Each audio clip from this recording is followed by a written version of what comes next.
হরে কৃষ্ণ বন্ধুরা, রাধে রাধে। তো সকলকে জানাই কৃষ্ণময় শুভ সকালের অনেক অনেক শুভেচ্ছা ও ভালোবাসা। তো তোমাদেরকে আমি তো মঙ্গল আরতি দর্শন দিয়ে দিচ্ছি, আর আজকে দেখো তোমাদেরকে সকাল সকাল আবার দর্শন আরতি দর্শন দিচ্ছি। আর কেমন লাগছে আমার গোপসোনাদেরকে কিন্তু অবশ্যই কমেন্টে জানিও। আর আজকে আমার সিঙ্গারটা কেমন হয়েছে সেটা কিন্তু জানাবে। আর আজকে দেখো হলুদ আর লাল ড্রেস সবাইকে পরিয়ে দিয়েছি। জগন্নাথ দিকে পরিয়েছি লাল ড্রেস, আর গোপসোনাদেরকে পরিয়েছি হলুদ ড্রেস। কেমন লাগছে অবশ্যই কিন্তু কমেন্টে জানাবে। আর আজকে কিন্তু হচ্ছে নৃসিংহ ভগবানের আবির্ভাব তিথি। আর কে কে উপবাস আছো অবশ্যই কিন্তু কমেন্ট করবে। অনেকেই হয়তো উপবাস আছো, তা যারা যারা না তারা অবশ্যই থাকার চেষ্টা করবে। আর এইদিকে দেখো আমি তোমাদেরকে দেখিয়ে দিচ্ছি আমার লক্ষ্মী মাতাকে, দুর্গা মাতা, সরস্বতী মাতা, আর আমার হর হর মহাদেব। আর ওইটা হচ্ছে আমার আজকে বৃহস্পতিবার, তার জন্য লক্ষ্মীর ঘট বসানো হয়েছে। আর এদিকে আছে বিশ্বহরি মা।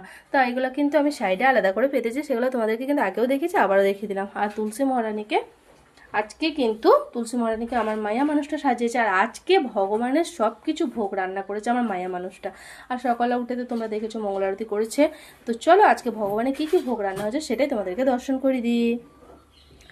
আজকে ভগবানের ভোগে আছে লুচি, আলু ভাজা, বেগুন ভাজা, ঘিকল্লা ভাজা, মিষ্টি, খিচুড়ি, শসা, জল। আর প্রতিটা জিনিস একটা করে তুলসীপত্র দিয়ে ভগবানকে ভোগ নিবেদন করেছিলাম। ভোগ দর্শন করলে দুর্ভোগ কাটে। তো বন্ধুরা, তোমরা হয়তো অনেকেই ভাবতে পারো যে আজকে নৃসিংহ চতুর্দশীর দিনে এসব ভোগ লাগিয়ে তো প্রসাদ পাবে, নইলে এগুলো কী করবো।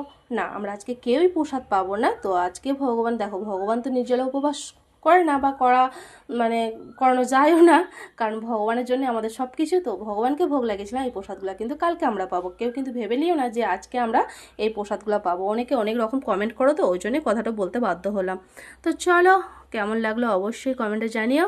আর যদি ভালো লেগে থাকে অবশ্যই হরে কৃষ্ণ রাধে রাধে বলে যেও। হরে কৃষ্ণ রাধে রাধে, হরি বল।